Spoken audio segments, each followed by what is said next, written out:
Olá, tudo bem? Hoje nós estamos aqui em Curitiba, no Museu da Estação Ferroviária, no shopping da estação, e passeando, né? Eu vim, na verdade, com objetivos acadêmicos para a cidade de Curitiba e acabamos encontrando esse lugar que é rico em história. Aí eu decidi gravar um vídeo para explicar para vocês um pouco da história desse lugar, também um pouco da história da locomotiva ou da ferroviária de modo geral. Tá? Então, só apresentando aqui para vocês, aqui é a entrada do museu. Eles mantiveram o original. Então aqui a gente tem onde as pessoas adquiriam as suas passagens. Ali a gente tem um horário para que as pessoas soubessem quando que o trem ele estava se aproximando. E ali a gente também tem um breve esboço da história humana, bem breve mesmo, até a ascensão da tecnologia na Revolução Industrial. Outro ponto importante é que esse museu, que era uma estação ferroviária, a estação ela funcionou do século XIX até o ano de 1972. Para ser mais específico, o primeiro funcionamento aqui nesse lugar como trem, como locomotiva, se deu em 1885. E até o ano de 1972, as pessoas usavam esse local como meio de transporte. Daí fechou e em 1982 eles reformularam o cenário e construíram um museu. É muito interessante.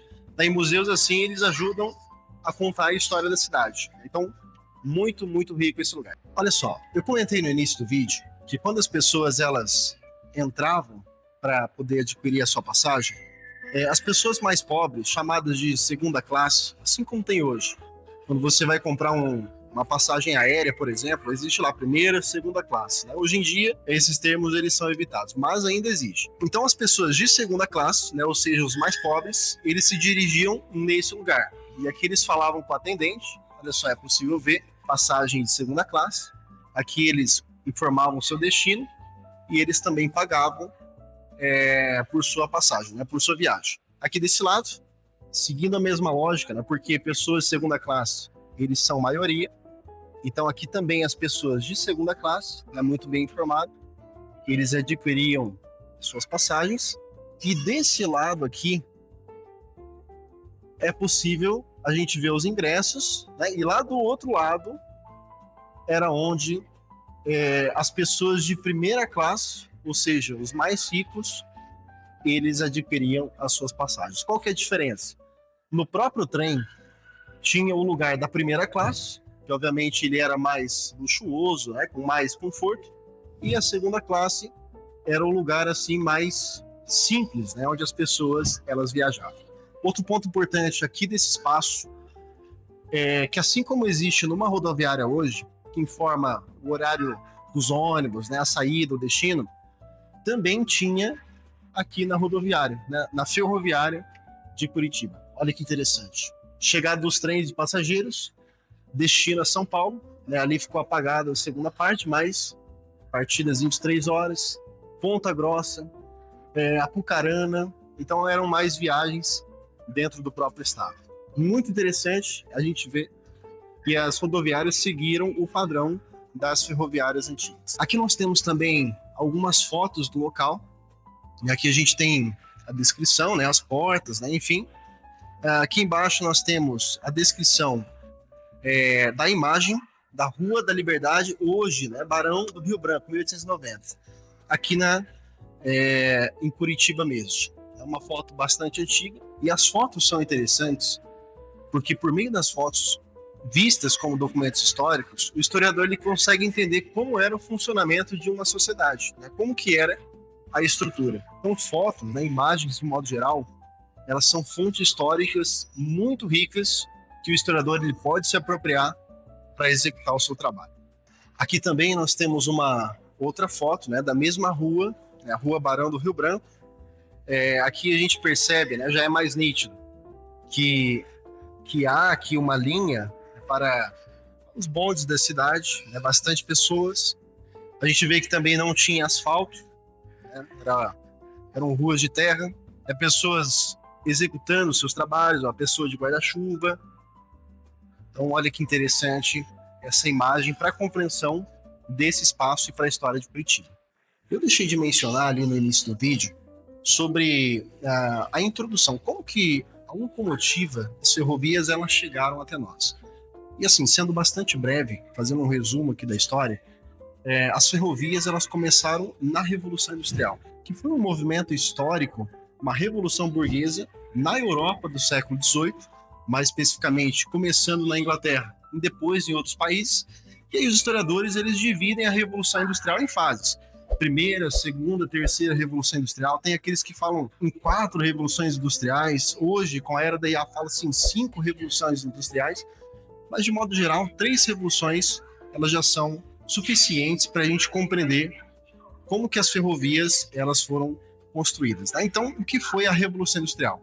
Foi a introdução da maquinofatura, quando o artesanato, não somente o artesanato, mas também a manufatura, eles foram deixados como segunda opção no processo de produção. E aí surgiram as fábricas, o proletariado, surgiu a classe da burguesia industrial e também os avanços tecnológicos. E dentre os avanços tecnológicos, a ferrovia, começando ali na Inglaterra, que tinha o objetivo de transportar matérias-primas e mercadorias dentro da própria Inglaterra, e aí posteriormente em outros países do mundo, né, inclusive no Brasil. Falando um pouco sobre a história da ferrovia no Brasil, né, quem trouxe esse projeto foi justamente esse homem, né, Irineu Evangelista de Souza, historicamente conhecido como o Barão de Mauá. Ele era bastante visionário e ele tinha contato com os ingleses.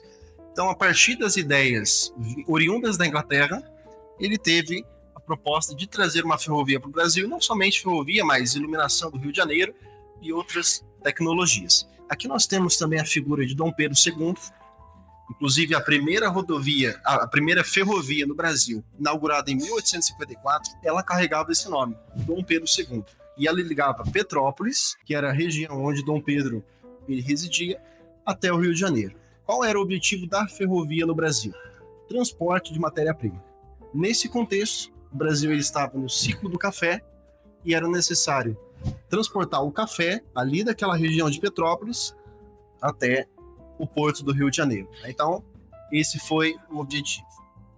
E também nós temos outros personagens que também foram importantes, né? Não são tão mencionados assim na história, mas o legado deles ainda percorre, como por exemplo o engenheiro Antônio Rebouças, que esteve participando diretamente de todo esse processo de construção das ferrovias. Aí o que é interessante notar é que a própria imagem ela revela que Rebouças ele era negro. Naquele contexto do século XIX, existia um racismo estrutural que ele era extremamente evidente na sociedade brasileira.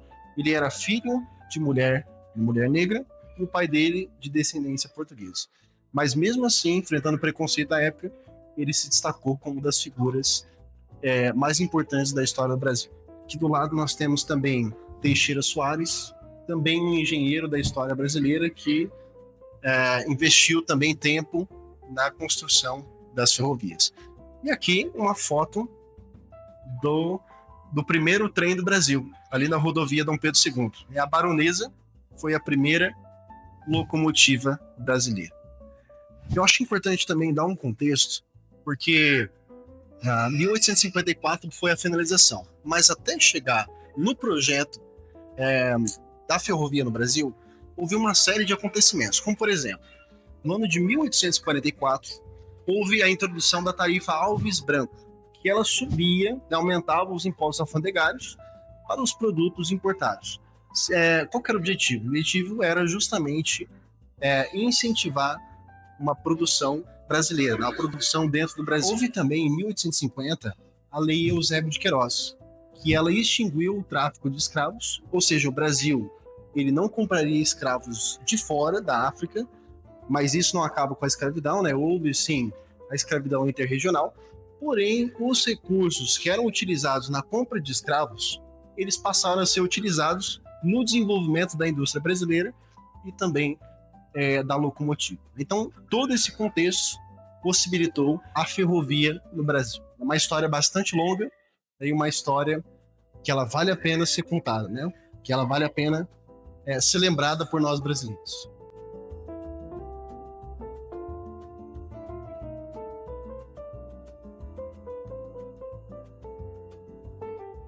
Olha só, aqui a gente tem a biblioteca desse museu, do Museu da da estação.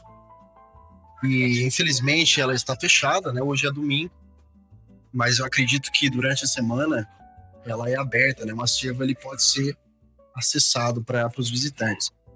Eu não sei exatamente o que tem aqui dentro dessa biblioteca, né? Mas acredito que registros ferroviários, registros de viagens, ou até mesmo livros que contam a história desse lugar e da ferrovia de modo geral, eles estão presentes. É um lugar muito rico em conhecimento, né? Livros, eles são conhecimento. Olha só que interessante. Aqui no museu, nós nos deparamos também com com essa maquete, né? Com vamos dizer assim, com essa miniatura de um trem. Esse trem, ele é alemão, já do século XX, né? Aqui mostra que ele é de 1925, né? Uma locomotiva alemã de 1925. E os alemães, eles se destacaram muito na história da locomotiva. Acho importante fazer um apontamento de que, enquanto no Brasil a locomotiva ela era mais usada para o transporte de matérias-primas e mercadorias, na Europa ela teve o objetivo de conectar as regiões. Então, o transporte na locomotiva para pessoas, né, para passageiros, ela foi muito mais comum do que no Brasil. E até hoje o Brasil ele não tem assim, uma locomotiva muito forte. Mas na Europa ainda é muito forte esse tipo de transporte.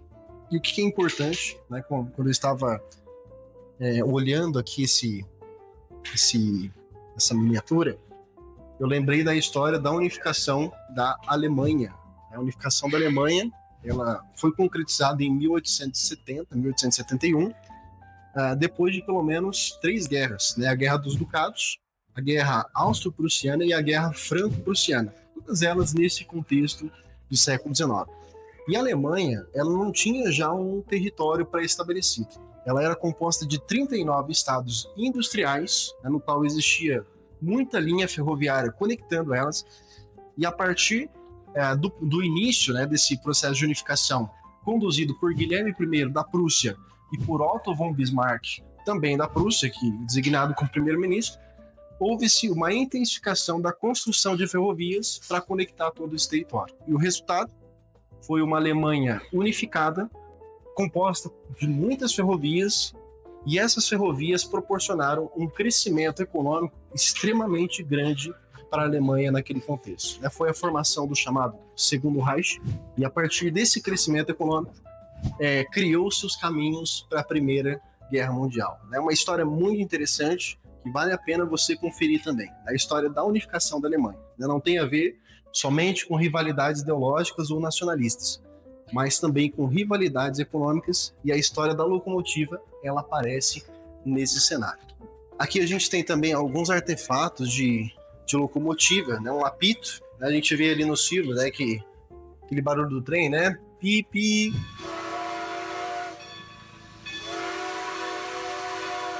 É justamente esse apito. Aqui a gente tem um manômetro também, que ele serve para medir a pressão, né, nesse contexto do trem, uma luminária, aqui uma caixa com pesos. Aqui nós temos também algumas maquetes de ferrovia, né, alguns personagens importantes aqui destacados. E aqui me chamou a atenção que há uma maquete da estação de Curitiba, né, como que ela funcionava. Né? Olha que legal. Aqui a gente vê alguns prédios, a gente vê ali um abastecimento de carvão. As locomotivas, elas funcionavam com base no carvão, né? A partir da queima do carvão que as máquinas elas funcionavam. Fonte de energia principal que movimentava não somente as máquinas, mas a locomotiva, os barcos a vapor, foi o carvão. Depois, outras fontes de energia elas foram sendo empregadas. Petróleo, né? Energia elétrica.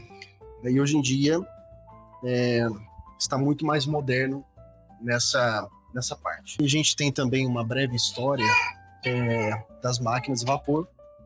Eu não vou me deter muito,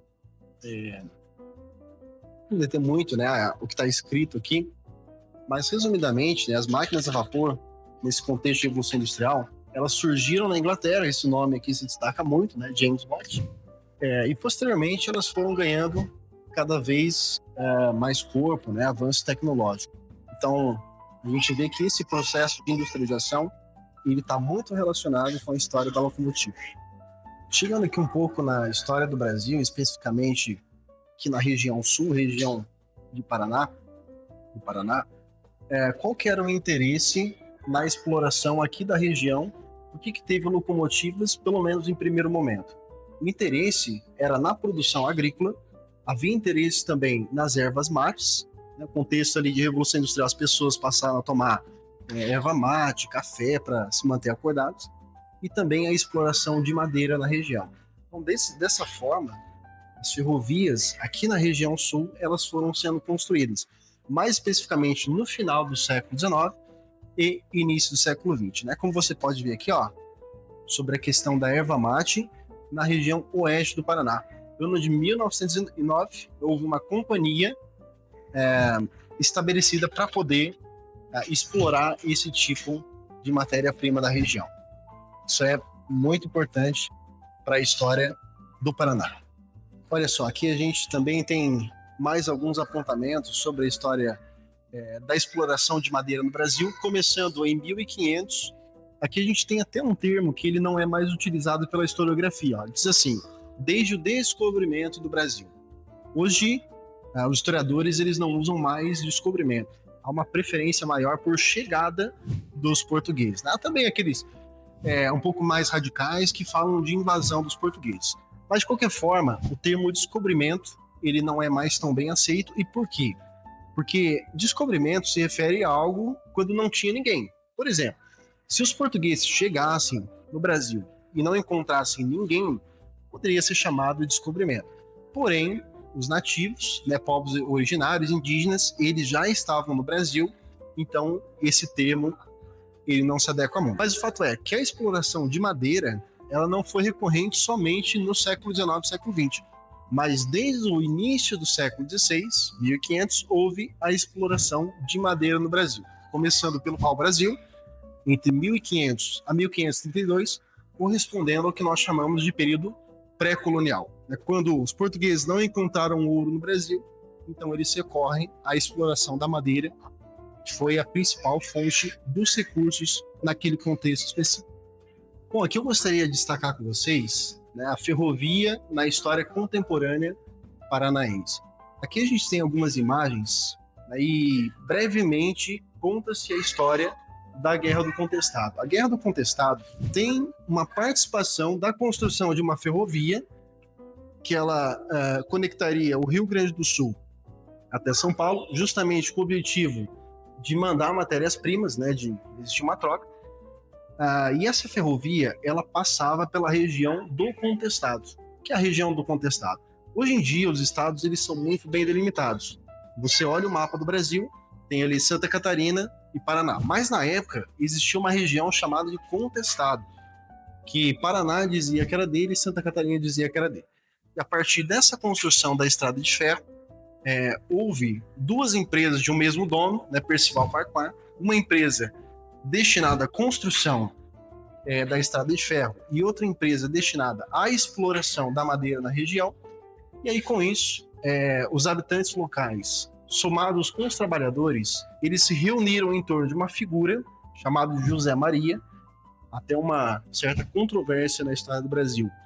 Alguns falam José Maria, outros João Maria, mas a historiografia, até onde eu li, pelo menos, ela vai concordar mais que era o monge José Maria. E a partir daí inicia-se a Guerra do Contestado, quando essas pessoas se reúnem em torno desse monge.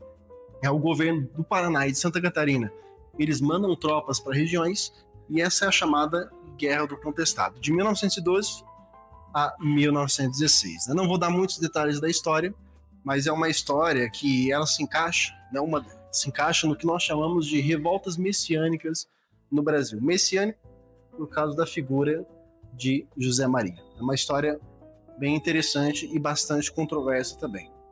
Aqui alguns mapas, do estado do Paraná.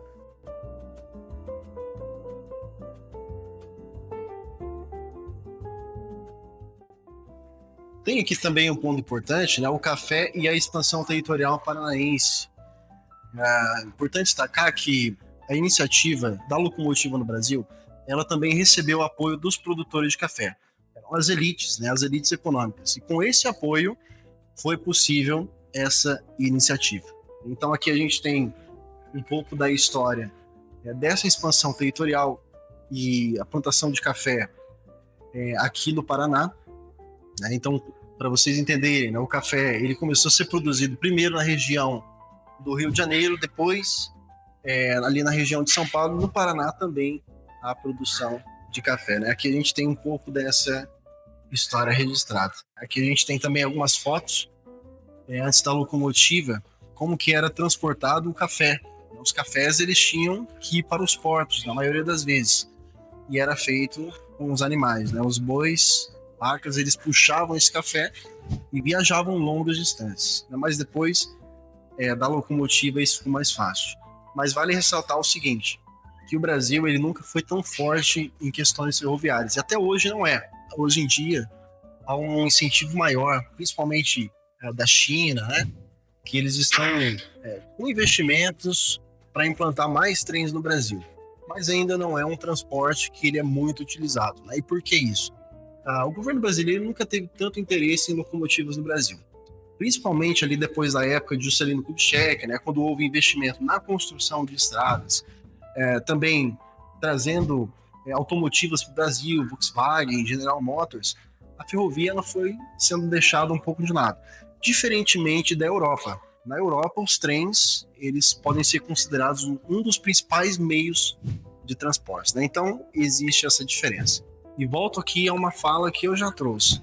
Na Europa, as ferrovias elas servem mais para conectar as regiões. Tem também o transporte de matérias-primas e mercadorias, mas é muito forte também a questão das viagens, né? Dos passageiros indo para vários lugares. No Brasil, a gente não tem muito isso. Tem trem no Brasil, mas não é tão forte assim. E aqui para a gente encaminhando para a parte final, né, que a gente tem algumas bandeirinhas, e não confunda, tá? Essas bandeiras não são do Rio Grande do Sul, mas elas são sinalizações. Caso o trem ele precisasse fazer alguma manobra, existia ali alguma pessoa, né, um funcionário designado, ele mostrava essa bandeira, e quem estava conduzindo a máquina, ele saberia o que fazer. Então tudo tem um significado específico. Aqui a gente tem mais um relógio, que uma máquina de escrever, né, também para registros. Aqui nós temos um telefone já.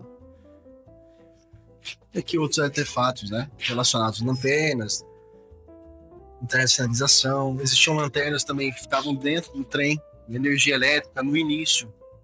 Ela não existia, depois ela foi sendo implementada. Então essa era a principal fonte de iluminação.